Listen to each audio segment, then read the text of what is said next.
I once read a fictional story that goes like this. The medical examiner faced a dilemma when he received the body of Ronald Opus, killed by a shotgun to his head. Now this is where it gets tricky. Opus was killed by a shot while committing suicide.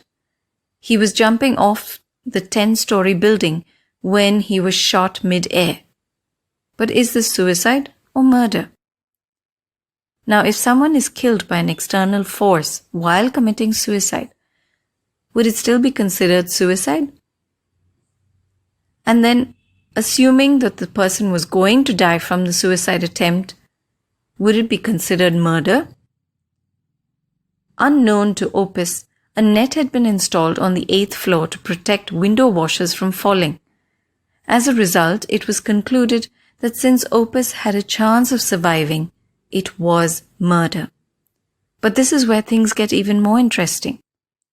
It was discovered that the shooter was an elderly man who was quarreling with his wife and in anger pointed the gun at her. Unfortunately for him, he missed his aim and the bullet hit Opus as he fell from the window. The man was charged with murder because he had the motive to kill and he fired the weapon. But was he?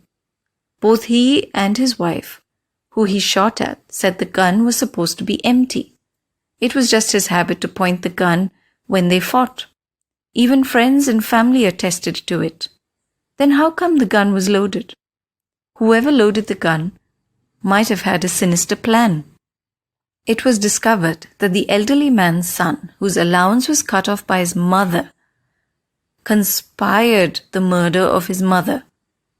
He knew about the bad habit of his father, and he expected that his father would accidentally shoot his mother during one of these fighting spells.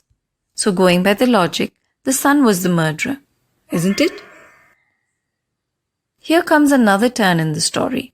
When the elderly man was asked for his son's name to arrest him, the man answered, Ronald Opus.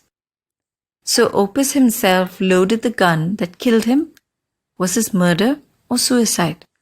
The medical examiner ruled it was suicide. The Bible says, the Lord has made everything for his purpose, even the wicked for the day of disaster. Everyone who is proud in heart is detestable to the Lord.